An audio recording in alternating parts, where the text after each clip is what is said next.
38 people, children and adults, die in mass shooting. British bar owner and wife charged with employing underage bar workers, and jailbirds helping out in flood clearance.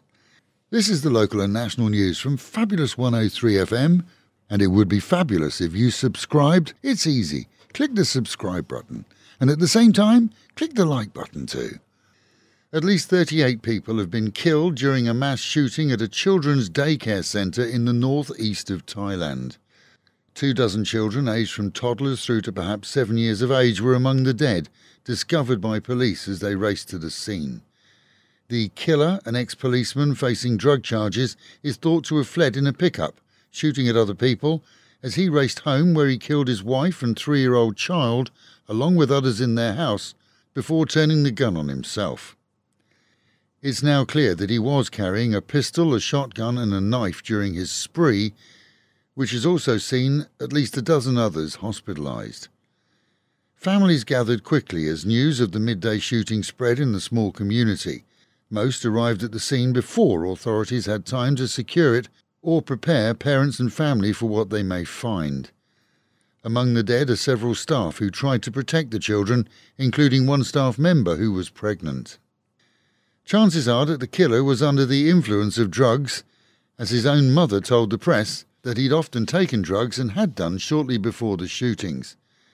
Former co-workers told of his fast and furious temper, which in the past had led to altercations with colleagues, threatening members of the public, and even the shooting of someone's pet dog. He was fired from the police force after an investigation into his drug dealings.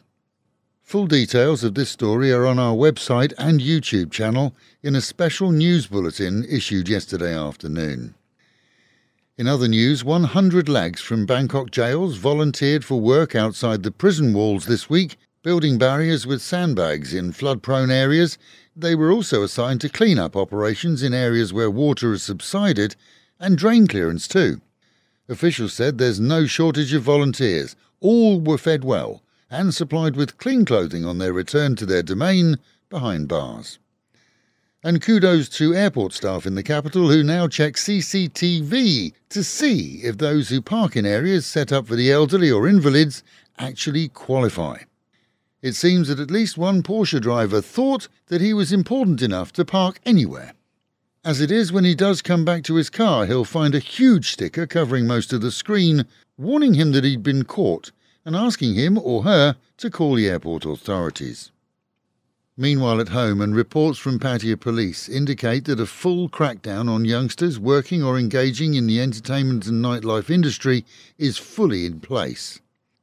Police generals, alongside the Provincial Commander-in-Chief and Pattaya's Chief of Police, met yesterday, Thursday, and subsequently released information to the press regarding the exploitation of children, specifically in one bar operated in Tree Town off Soi Buakhao. The bar owners, a 60-year-old British man and his Thai wife, have been arrested and charged with human trafficking and the pimping of youngsters aged between 12 and 18, as further charges against them are pending. For the customers, well, the investigation, which included detailed statements from the girls, led police to arrest a 49-year-old American and a 55-year-old German, both of whom independently took the youngsters to hotel rooms. Other arrests, we're told, are still pending. However, some of the known customers have speedily left the country already, but that may lead to a request for their extradition back here. The minimum legal age for bar staff is 20, and as we reported yesterday, Pattaya police have required all licensed premises to supply them with copies of ID and details of all staff, enabling the police to create a database, ensure that illegal immigrants and youngsters are not employed, and at the same time support future checks and raids on nighttime venues. A city deputy has told the Thai media that the road widening project along the promenade will go ahead and is in full process. With plans to make more parking spaces available, the widening was delayed due to protests by some who resented the removal of huge palm trees. Those, though, have mostly been relocated to the sports stadium by the horticultural company managing the new foliage, which is due to be planted once the extra 2-metre widening is completed. In the same statement, he assured the public that despite no signs of labour for a long time, Contractors have told him that they are making progress, albeit very slowly, on the construction of public conveniences at 3 points along the Promenade and Ballyhigh area. And finally, well, the sights and sounds of Soibacau at night proved too much for one German, who obviously took his eyes off the road as his car veered into several parked bikes and another parked vehicle. Police were already in the area, which made arresting him much easier, and alcohol testing was due to be carried out at the police station.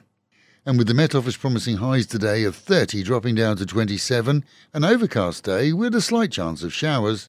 Local and national news today from Fabulous 103 FM and Fabulous Pattaya Media Group. And to get a notification every time we release another bulletin or programme, like and subscribe to our channel, Fabulous Pattaya Media Group, by using the link below.